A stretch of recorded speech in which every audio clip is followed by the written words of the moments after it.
From the heartland of America, focused on God, family, and country, the mouthpiece of the Midwest. This is Dale Carter's America. Well, welcome back to our podcast. It is a very special podcast, Dale Carter's America. I'm Dale. He's Kurt Wheeler. You know us because you've been hanging out with us for 4 years, the 4 years of the Joe Biden administration. And Kurt, this is the last podcast with Joe Biden as president. It's been a great run. We've enjoyed every minute of it, and we're sad to see him go. Yeah. And we started the podcast the week of his inauguration. So it has been 4 years. And we want to thank some of our sponsors who've been with us today. Bob Watson, my State Farm agent. You can find Bob at 7th and Main in Blue Springs, a 50-year State Farm representative.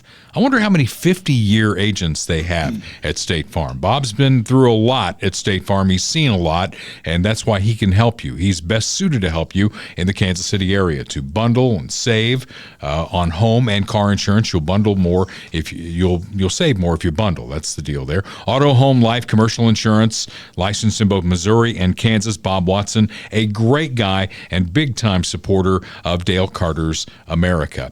You want to tell them how they can help? Tremendous people. That was late, sorry. Yeah, you're kind of late on that. You got to be faster on that if you're going to be in the Trump administration. Well, I was going to say Bob Watson is like the Joe Biden of insurance. You know, he's been doing it for 50 years, but it's like a real job, unlike being in the Senate. And so Bob can put a sentence together. Yes. Bob is very smart and very articulate, and we love him. Yes.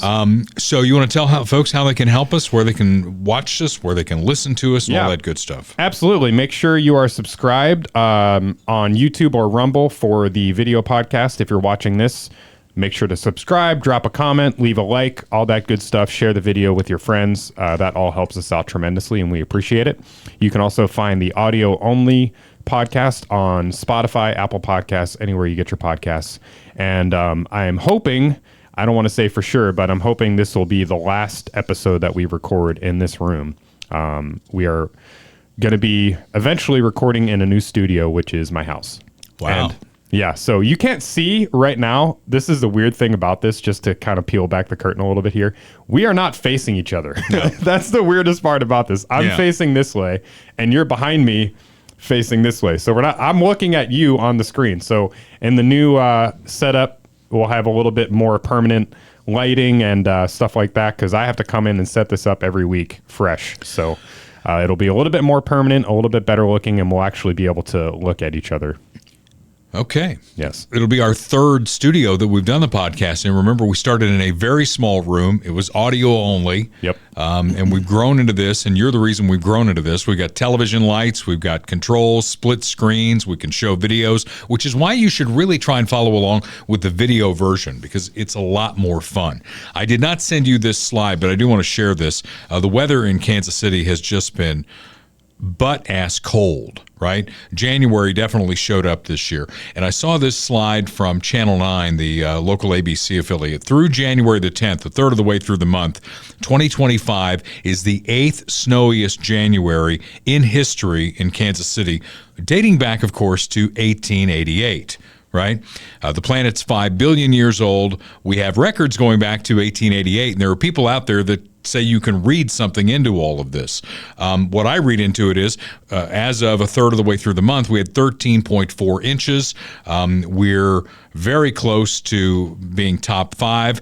And here are the years. 2025 at 8, 1949 at 7th, 1977 at 6th. And, I lived directly east of here in 77, 78 when we had the blizzards, and I know they had them in Kansas City too. So that's number 6. 1958 is number 5. 2011 in the 21st century is number 4. 1898, the second year they kept records, is number 3. 1930 is second, and 1962, the granddaddy of them all, at 30.5 inches. I say that to illustrate this point because I put this up with some snarky comment about global warming and keeping records since 1888, and some guy, using the global warming play number 3 in the Democrat playbook says, well, we've only been an industrial power since 1888, and those fluctuations that you're talking about, that just proves that climate change is happening. I mean, give me a break.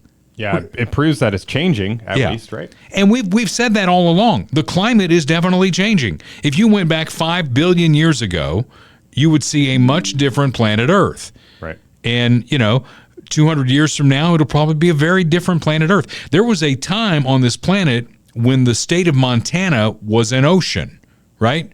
The planet changes. Climate change is a real thing. When Joe Biden gets up there and says, they're denying climate change. I'm not denying climate change.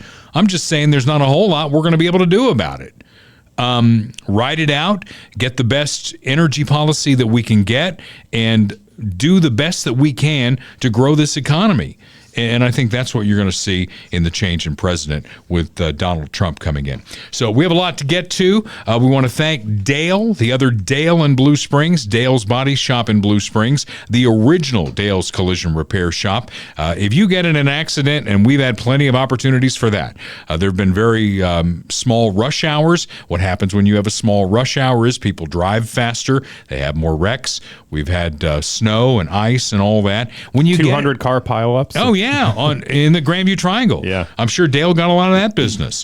When you get in a wreck, it's an unfortunate day for you. The wrecker's going to ask you, where are we taking this thing? Take it to Dale's Body Shop. Serving Kansas City since 1987, a local company. Your dollars stay here. He gets all of his materials here. And when that car leaves Dale's Body Shop, it's going to be showroom new again. He's put back together several of the cars I've broken up and my kids have broken up.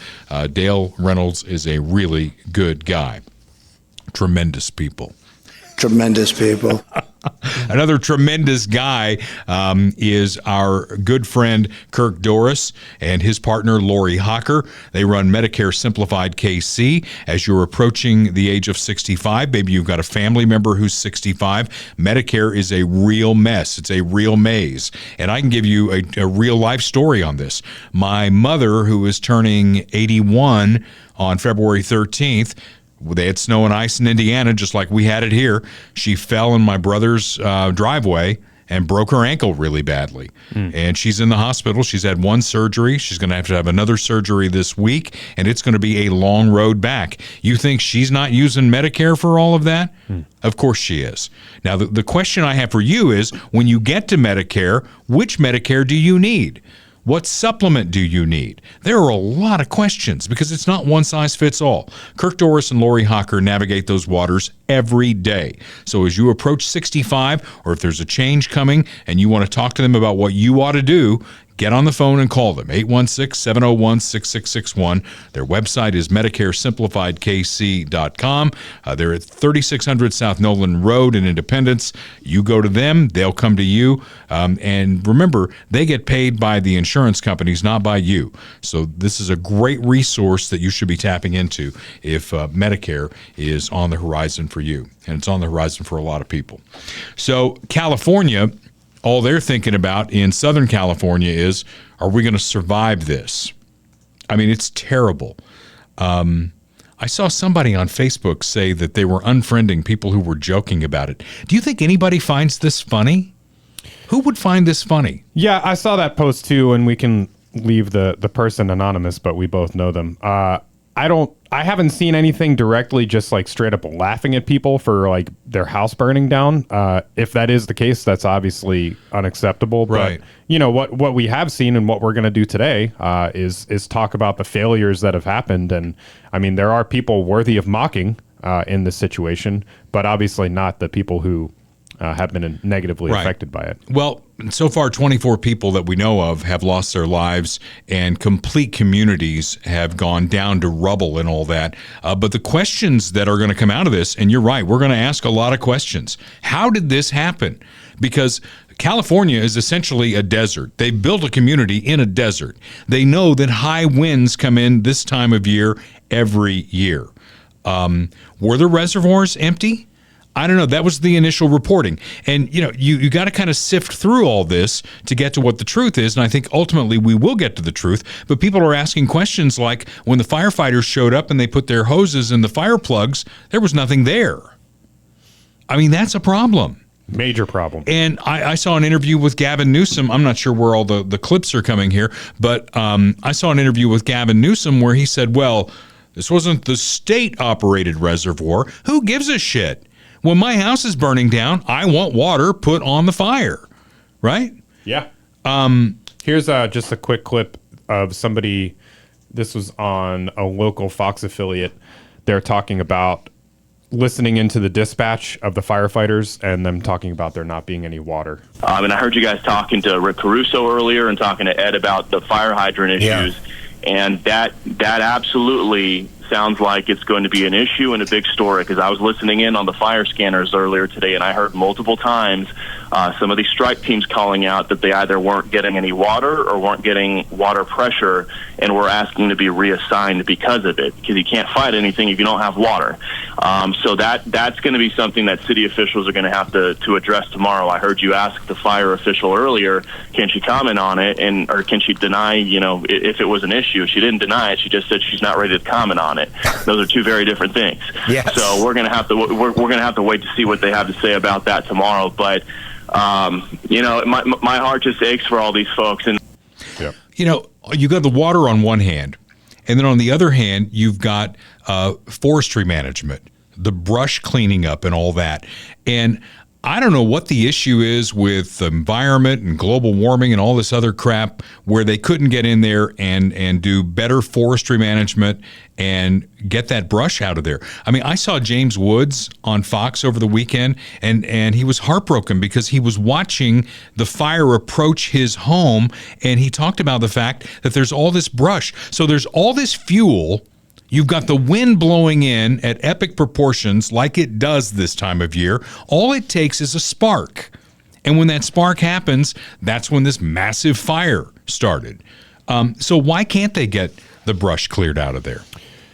That's a good question. And it's something that people have been talking about for years at this point. It is management of the fires. You have to have controlled burns, and this is not just in California, it's anywhere, especially in a dry climate, or especially where there's a lot of brush or high risk of a fire. You need to have controlled burns to manage the brush, because the brush catches on fire, it spreads very rapidly, and then it catches everything else on fire. So this was just one small part of it. I'm sure there's more than this, but one thing that people do to manage brush, in addition to controlled burns, is they use goats, because goats will eat literally anything. So you can have a pack of goats, or whatever what is a pack of goats called? I have no idea, but I got 2 Shelties I'd give them, because they eat pretty much anything. Yeah. But so I'll just read a little bit of this. Hundreds of goats munch on long blades of yellow grass on a hillside next to a sprawling townhouse complex. They were hired to clear vegetation that could fuel wildfires as temperatures rise this summer.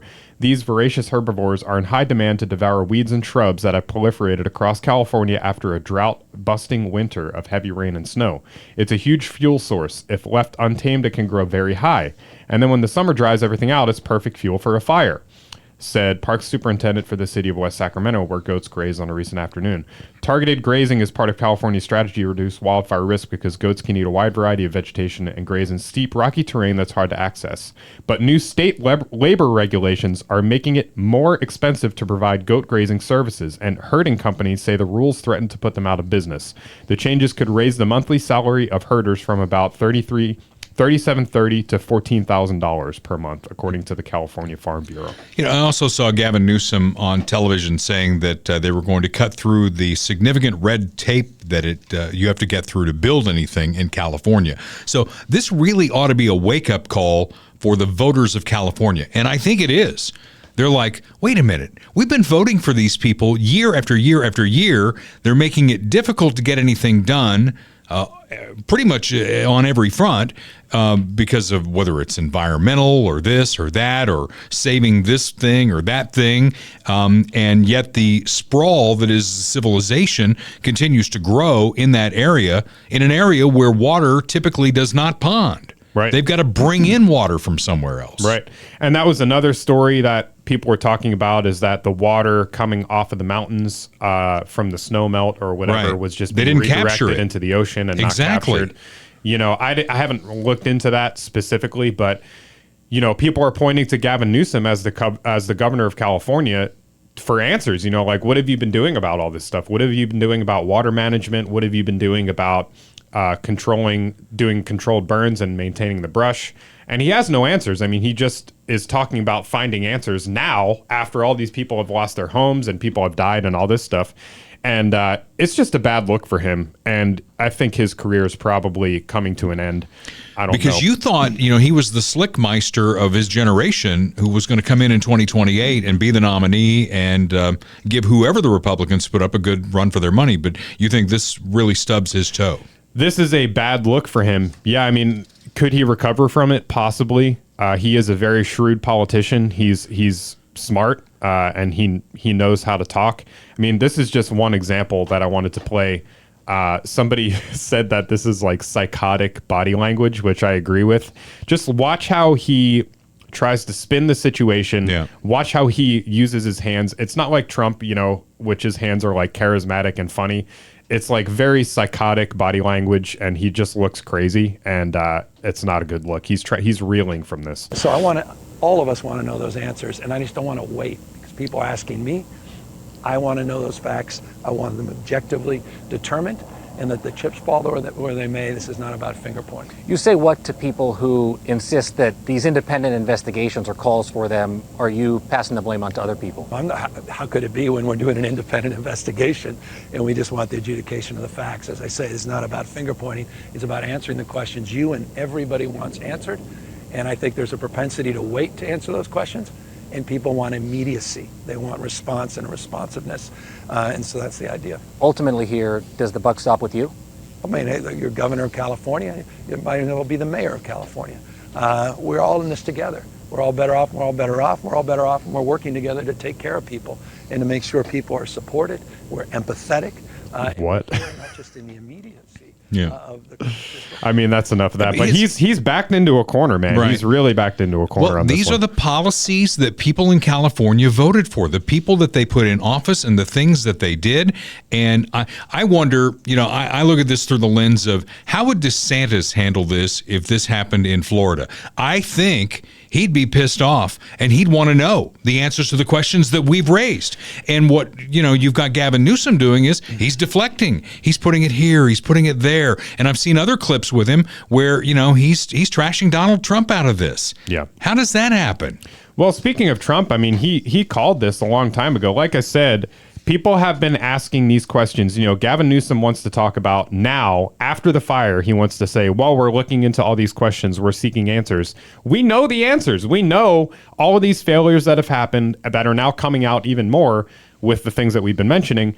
And people have been talking about it for a long time, and he didn't do anything about it then. So now he has to play defense, and he has to say he's looking for answers. But people have been talking about this, including Donald Trump himself when he was on the Joe Rogan podcast a few months back. This was before the election.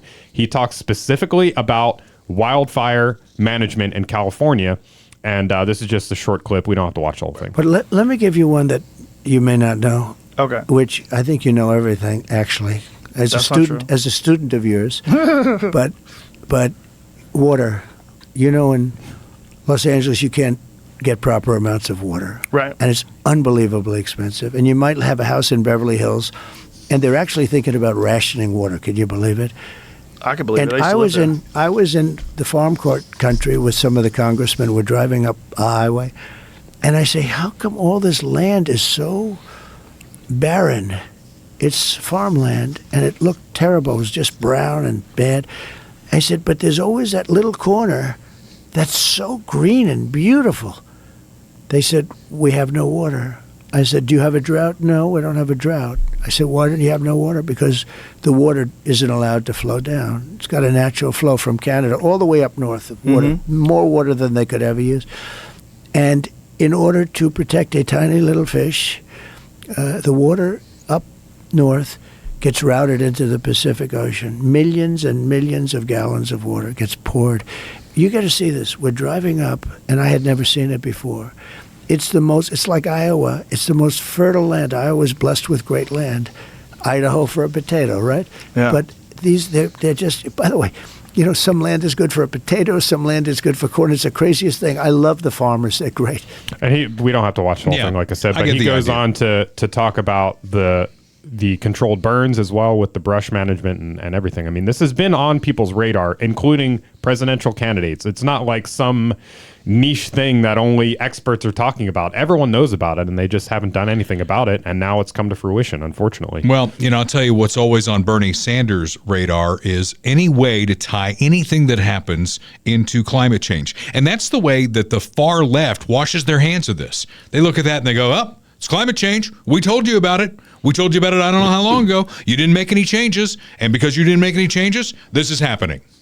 80,000 people told to evacuate. Blazes 0% contained. 8 months since the area's seen rain. That's a terrible Bernie. Yeah. I get it.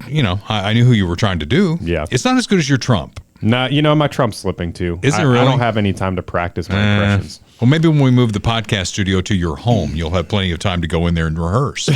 By myself, just like exactly. at night. But it's not funny though. This is what's happened, and the reaction on the far left is going to be wash our hands of it. He says he's got some big, independent investigation going on.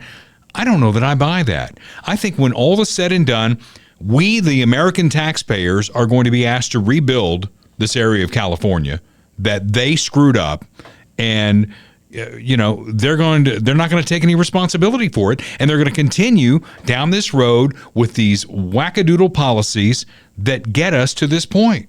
Yeah, I mean, it's like everything else. People have political consequences. Maybe Gavin Newsom won't get reelected, or maybe the mayor won't get reelected, but nobody will actually pay any real consequences. Nobody is going to be kicked out of office. Nobody is going to be brought before a court for negligence that caused people to die, or any of that stuff. I mean, same for COVID, same for all of these things. We complain about it, we bitch and moan, and then nothing happens. Right. And the cycle continues. Well, here's a great segment coming up with George Will, who I have a lot of respect for. George, haven't heard from him in a long time. Quite frankly, he's gotten very old, and you can kind of tell it in his voice, but he is still smart as a whip, and really talked about the political consequences to come from this. Thousands of families watched their American dream burn to the ground. That's not George, by the way. No, that's the right clip. But the fires killed 5. That number will go up. Insurance companies will pay tens of billions of dollars in claims, which means rates for all of us around the country will go up. So now is exactly the right time to ask hard questions. And the stonewalling tells us everything we need to know. The utter destruction in California is the predictable result of policies and politicians that have prioritized all the wrong things and gotten their way.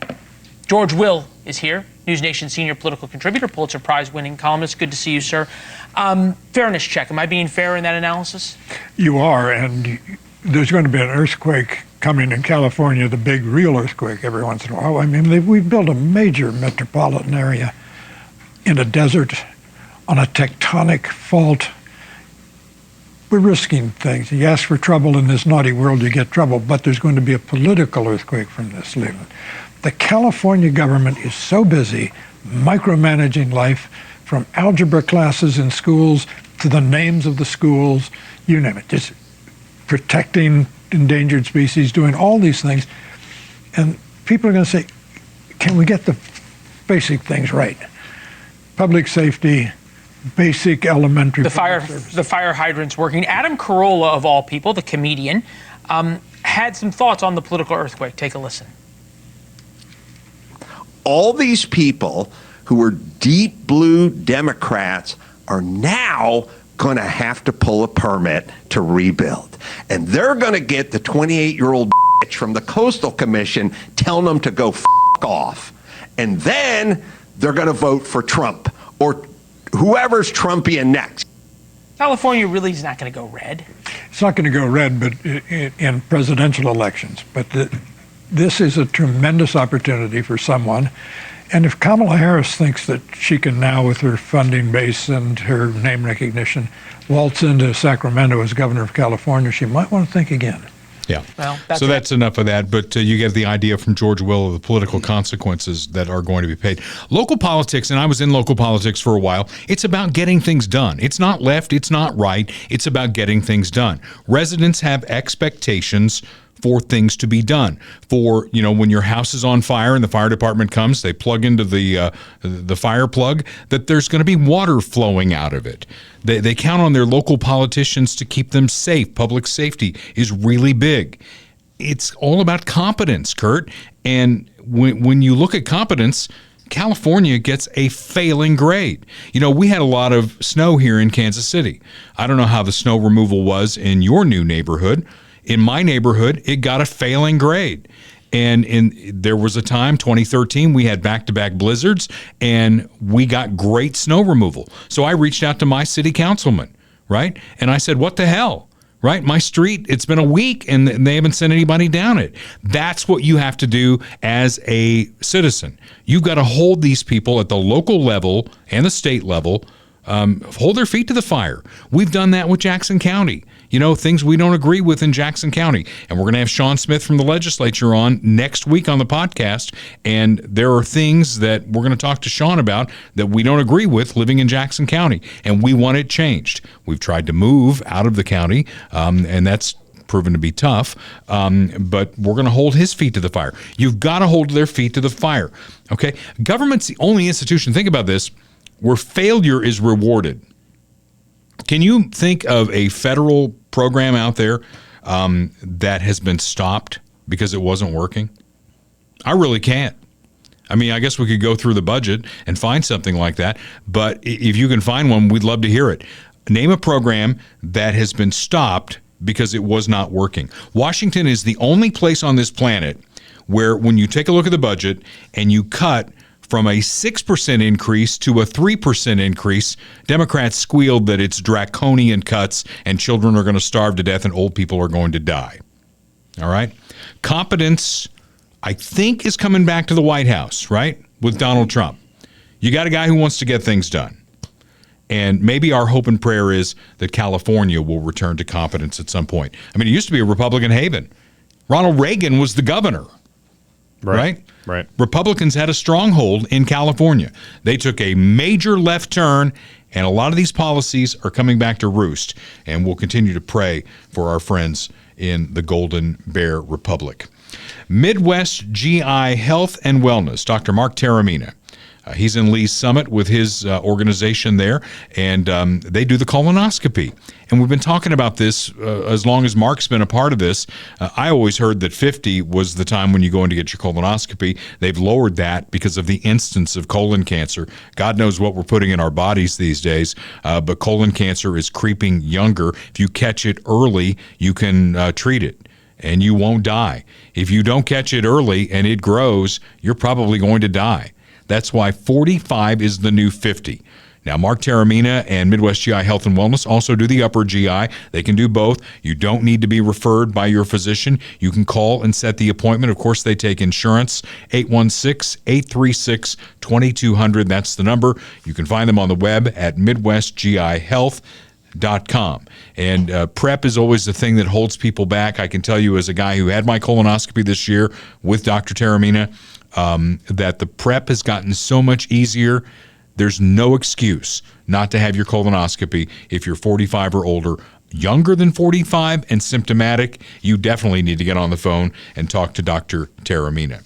And then you'll get a new lease on life. You'll want a new house. And Michael Schroer is our guy in that department. And he's got a new broker. He's proud of this. RE/MAX Elite in Lee's Summit. He's gone from RE/MAX Heritage to RE/MAX Elite. I think that's a promotion, don't you? Sounds like it. It does. So if you need a new house, you want to sell the one that you've got. You want to you've got a growing family. You need more bedrooms. Kids are graduating from school. You need fewer bedrooms. You found a piece of land and you want to build on that. Michael Schroer is your guy. He's been in this business for like 30 years, and he's licensed in both Kansas and Missouri. He can get it done for you. Call him and get the process started. Spring is a wonderful time to start thinking about where you want to live next. 816-373-8400. 816-373-8400. And he's excited as we are. I know that this is the final episode with Joe Biden as president of the United States. You know, it's interesting, too.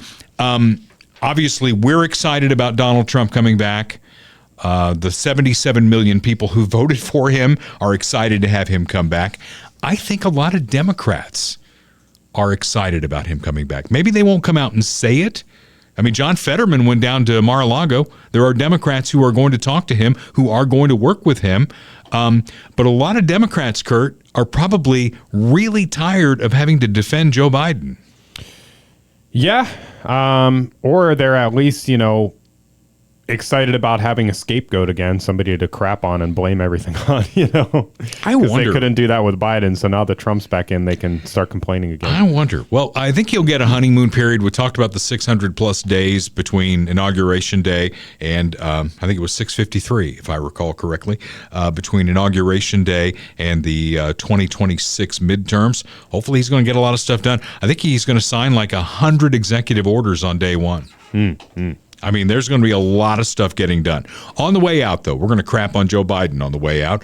It's like everybody wants him to go away, yet he's doing more stuff that makes us scratch our heads. Presidential Medals of Freedom for Hillary Clinton and George Soros. Are you kidding me? Yeah, did you see what Hillary did after he gave her the medal? Check this out. She gave him a reach around?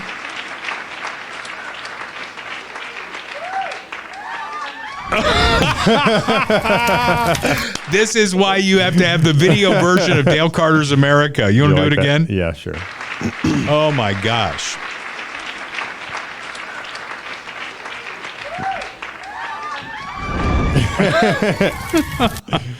So true. And George Soros. One of the things they're dealing with in the fires in L.A. is looting. Right. And we had that piece that we played a while back of Mayor Daley in Chicago in 1968, who said that looters and arsonists needed to be shot on sight. Right. Yep. That was a Democrat mayor of Chicago in 1968. How far we've come. Well, even in California, they've gotten rid of the Soros prosecutors, and they're going to prosecute these people. The sheriff is going after them, and they are going to prosecute them. George Soros is the guy whose billions of dollars have funded all of these soft on crime prosecutors, including in Kansas City, where they get arrested for something, they get turnstiled back out, and all you've got to do is ask the cops, and if the cops are being honest with you off the record, they'll tell you we keep arresting the same damn people. That's George Soros' legacy, and for that, he gets a Presidential Medal of Freedom. Yeah, and he was not able to attend because he's 200 years old, but this is his son right here, Alex Soros, who is going to be taking over the reins of the empire. One thing that at the beginning of the clip, let's see if we can catch the audio here. George Soros is Alex Soros.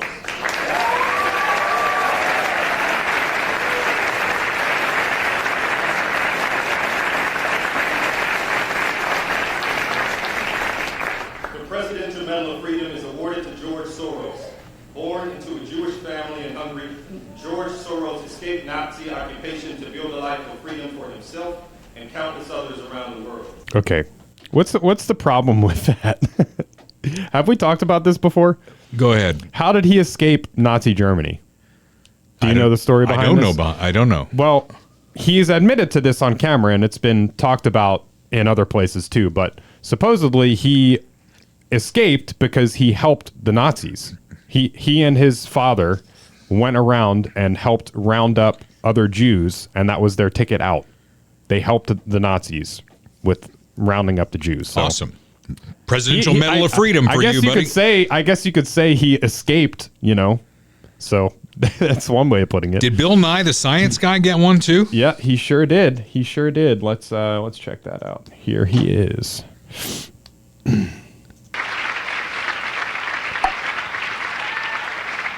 Did Biden sniff him? He's looking a little long in the tooth himself. He is. He looks young compared to What the heck did Joey this guy B. do? I don't know. He was on TV. He was on TV, and now he's like a left-wing activist and denies biological gender and it's so cringe. We just want Joe to go away, and he won't. I mean, by the time this thing airs, the podcast this week, he will have done his farewell address from the Oval Office. I can't imagine the ratings that thing's going to get. He did his last sit-down interview with USA Today, and a lot of things came out of that. He said, number one, he would have won if he'd stayed in. Yep. I think he's delusional. He said Trump in their get-together in the Oval Office complimented him on his economic policies.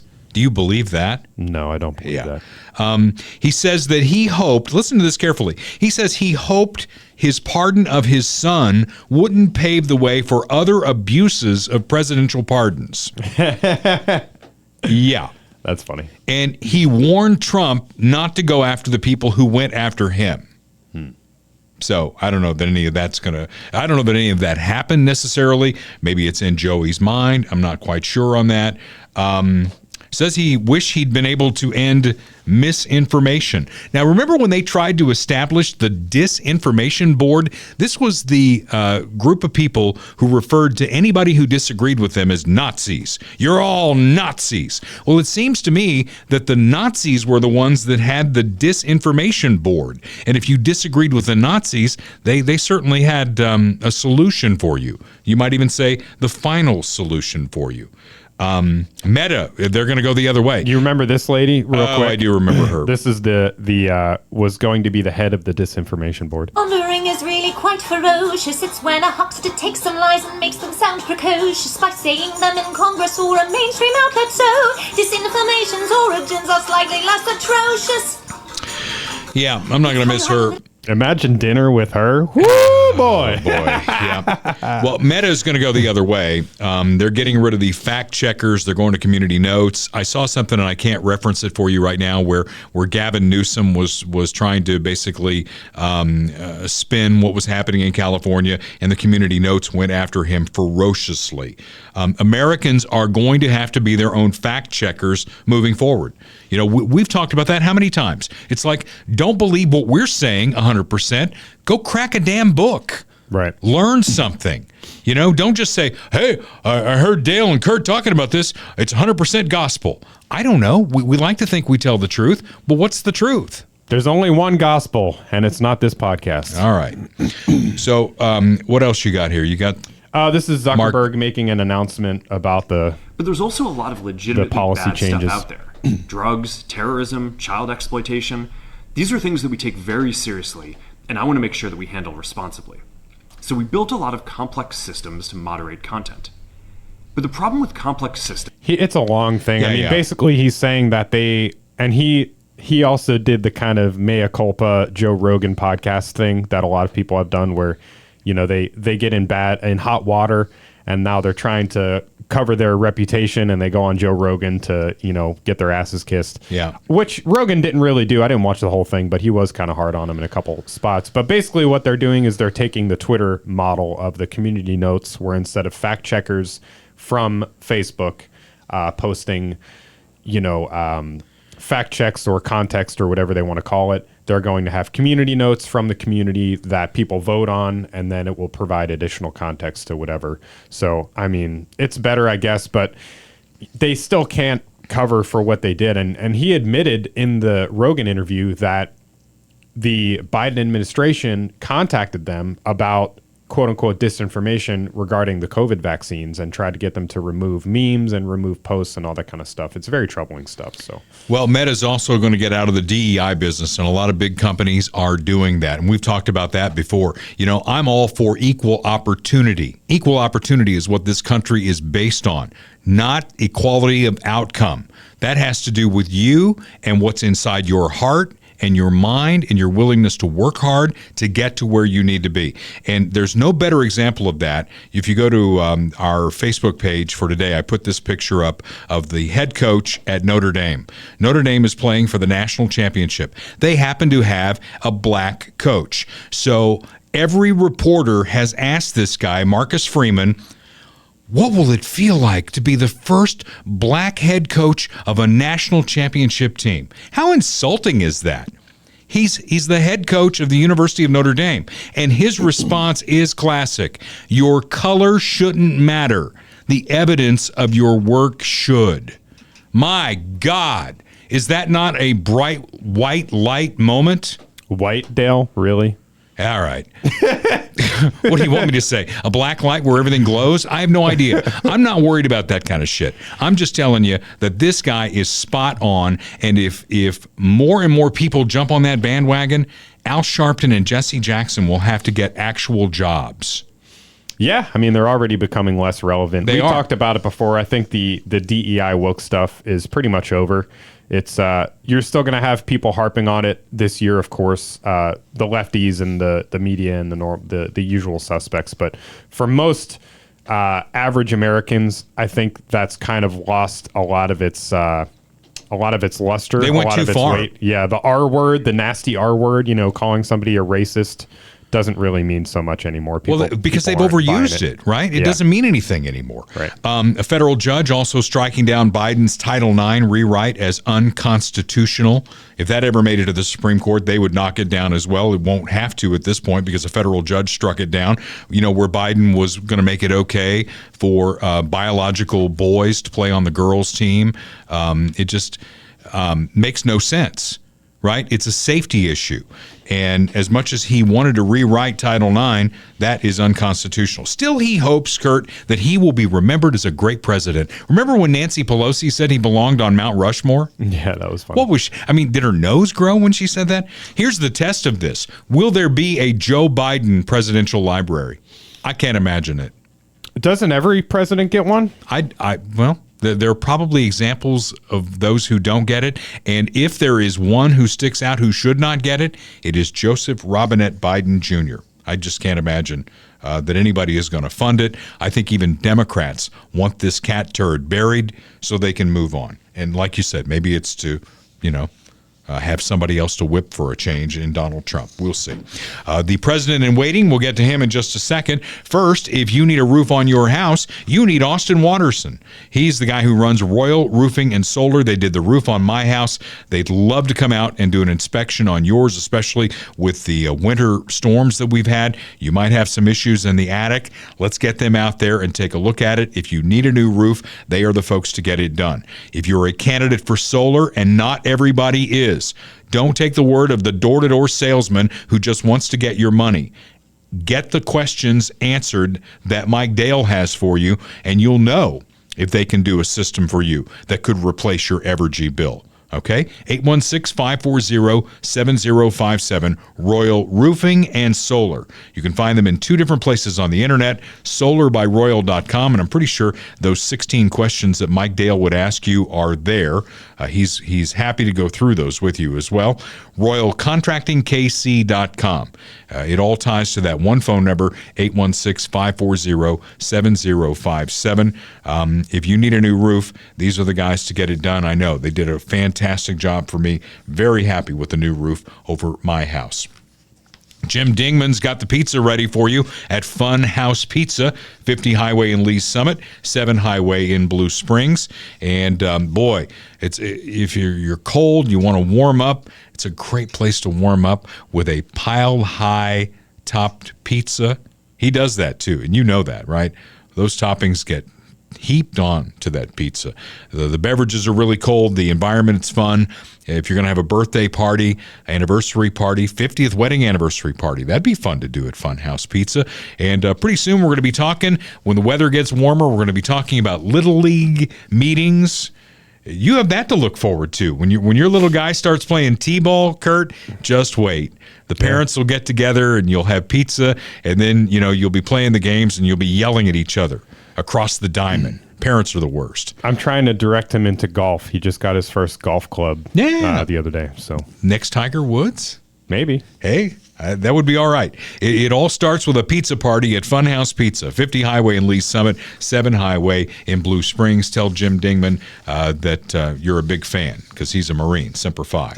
Okay, so Donald Trump holding court at Mar-a-Lago. He's essentially running the country from Mar-a-Lago, right? Joe Biden at this point is a figurehead. They just want him to go away. He's trying to pass out as much free money as he can on the way out. I saw another story today that Biden handed out more student loan forgiveness that you and I are going to have to pay for, I guess.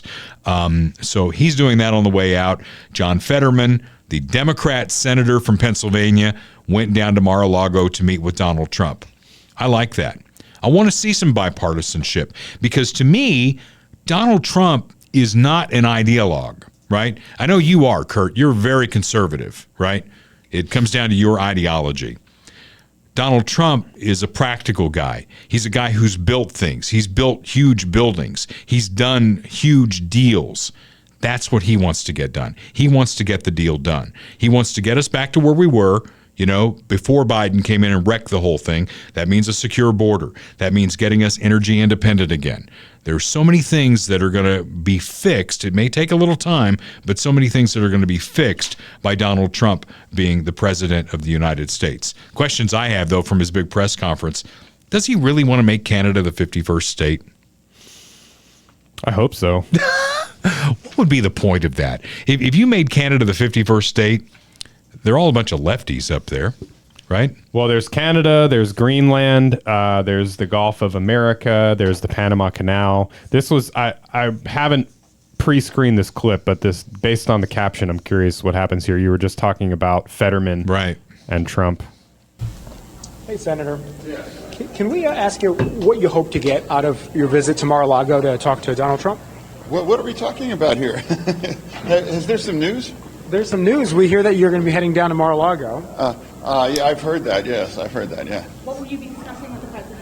Well, yeah, I demand that I need to be made Pope of Greenland.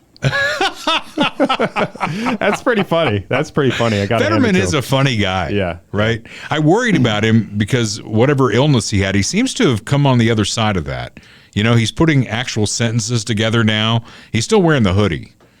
I think of all of the things that are likely to happen, I think Greenland is the most likely, if I'm being honest. Because there's strategic value to Greenland. There's strategic value. There has been some openness to it from the people of whom there are like 50, so like it's really not, that much. But Denmark owns it. Yeah, this was a funny clip that somebody posted, reposted on Twitter. I'm here in Greenland. This kid's got a MAGA hat on. What's your message to Donald Trump? Fight Greenland. Fight Greenland. Fight Greenland. Fight Greenland. No more Danish. No more Danish. We don't like Danish people. We don't like Danish people, he says. I have flown over Greenland. Have you? No. Oh, my God. You think it's cold in Kansas City? I mean, it just looks like one big ice ball in the middle of the ocean. But, with its proximity to Russia, it does have some strategic value. So we'll see what he does out of this. I think that Donald Trump should send flowers to Juan Merchan, the judge in New York. I think he gets an assist for Donald Trump winning. I think all of these lawfare people, this thing backfired on them big time. Every day that Donald Trump came out of that courtroom and held, court and talked about what was going on, the American people were listening. The guy got 77 million votes. Somebody was listening to him, right? So the judge who donates to Biden's campaign and writes on the memo page that this is basically to stop Donald Trump, he gets to be the judge of Donald Trump. Tell me why that's fair. And he says Trump's sentenced to no jail time, no fine. But they got to label him a felon. And then he wished him Godspeed on his second term. Did you catch that? Yeah. So 77 million Americans prefer the felon to the idiots running the country now. What should that tell the Democrats? There is a bunch of polls on X too that from like lefty accounts like the Krasenstein brothers, and they kept getting trolled because they would post a poll and it would be like, who do you want to see be the next president? The first black woman president or a convicted felon? And it would be like 82% convicted felon every time. That's why Biden should have stayed in. He would have won the race. Just ask him. Yeah. Rats are headed off the ship. Jack Smith resigned from the Justice Department before he could be fired. And today they've released his report. You saw that, right? They've released the report, and he says, I could have gotten a conviction of Donald Trump had this gone forward and he not won the election. Maybe if 77 million Americans wouldn't have voted for Trump if they had known all the facts. I think that's what Jack Smith is saying. And I played a clip from Scooby-Doo. Are you a Scooby-Doo aficionado? Aficionado, I don't know about that. I used to watch it as a kid. Yeah, I played a clip after I read that story on the air, and we'd have gotten away with it if it hadn't been for you meddling kids and your dog. Classic. I mean, that's exactly what I heard when I saw that story. So Jack Smith is out. Christopher Wray resigns as the director of the FBI, and on his way out, he said there are a lot of cells out there and anything could happen. So thank you, Christopher Wray, for doing a bang-up job at the FBI. A lot of messes for Donald Trump to clean up. He will be sworn in again at 11 a.m. Kansas City time on Monday. And unlike Juan Merchan, who may have had his fingers crossed behind his back, I think you would agree with me here. We wish him Godspeed on his second term. For sure. Yeah. And somebody else who wishes him Godspeed on his second term is Bob Watson. In fact, you know, President Trump, if you want good insurance, you should call Bob Watson, right? He's a State Farm guy. And you know, State Farm is the best. They've got Patrick Mahomes, Travis Kelce, Andy Reid as spokesman, and they've got a guy who has been selling State Farm insurance for 50 years. I'd say congratulations. Yeah. 816-229-7878, Auto Home Life, commercial insurance, licensed in both Kansas and Missouri. Bundle your home and car insurance, and you'll save even more. If it's important enough to you to insure it, Bob Watson deserves a call and a shot at your business. Do the rate comparison and then talk to the members of his staff. Talk to Terry in his office. Terry and I have been together almost 30 years, and every time I've had a bad thing happen, kid wrecks a car, Dale wrecks a car, the phone call goes to Terry at Bob Watson's office. I remember once I got one too many speeding tickets, and this is before I knew Bob. I got a call from Bob. I'd like to see you in my office. Ooh. And it was like going to the principal's office, That's man. exactly what it sounds like. And he told me, he said, you know what? When you've totaled a car a couple of times, which you have, they don't really think that badly about you. But if you get one more of these speeding tickets, son, you're going to be walking. Wow. And I straightened He gave up. you the old talking to, He man. gave me the talking to. If your kid needs the talking to, Bob Watson will do that too. 816-229-7878. I thought we would leave you with this since it's our final podcast episode with Joe Biden. We have some highlights for you from the 46th president. We hold these truths to be self-evident. All men and women created by you know the thing. I'm among many qualified people. I'm the best qualified person for this job. I'm beginning to see why your wife left you. I like that one. You're getting nervous, man. COVID has taken this year, just since the outbreak, it's taken more than 100 years. Look, here's the lives. When you think about it. Come on, man. You know, the rapidly rising with you're a lying dog-faced pony soldier. You said you were, but you're. I just spoke at Dartmouth on healthcare at the medical school, or not. I guess I wasn't. All men and women created by you know the thing. I want to be clear. I'm not going nuts. I'm not sure whether it was a medical school or where the hell I spoke, but it was on the campus. And I spoke. I propose, and I'm going to digress slightly. We're in a situation. The president asked me to head up a cancer moonshot. Another country and annexed a significant portion of it called Crimea. Corn Pop was a bad dude. My boss, it was his fault. Guatemala, El Salvador, and with just 700 billion and $1.3 trillion. In terms of Iraq, in terms of what was going on in Ukraine. By strengthening, by investing $100 billion in education, in global warming. With all due respect, that's a bunch of malarkey. We can't afford it by just beginning to treat reward work as much as wealth. And what am I doing here? That turn blonde in the sun, and the kids used to come up and reach in the pool and rub my leg down, so it was trained, and then watch the hair come back up again. If you want to protect yourself, get a double-barrel shotgun. 12-gauge shotgun. Don't jump! Don't jump! Don't jump! Hey, look at it. So I learned about roaches. I learned about kids jumping on my lap. And I've loved kids jumping on my lap. All right. Say that LGBT. I mean, that's plenty. I mean, you can find the clips everywhere. There's mega clips everywhere. Of, I'm going to have to probably retire the Biden soundboard. I'm going to have to replace it with some new stuff. Well, Gavin Newsom seems to be a pretty good candidate for moving forward as we continue to pray for our friends out in California. And hopefully the death toll will not go up. We'll get the place rebuilt, and maybe some sane policies might come out of this. That's something that we could all pray for. And we pray for our next president. He's back. Donald Trump will be the 47th president. He gets the Grover Cleveland Award as the only other American to serve non-consecutive terms as president of the United States. And boy, the road that he went through to get there. We will continue to follow it. Dale Carter's America was born under President Biden. It will continue going strong under Donald J. Trump. So until next week, this is Dale Carter's America. The views expressed on Dale Carter's America are Dale's and Kurt Wheeler's. They do not necessarily reflect the views of KFKF or Steel City Media. Comments can be sent to dalecartersamerica@gmail.com. Check back for weekly episodes. Subscribe, spread the word, and give us a 5-star review. Thanks for being a part of Dale Carter's America.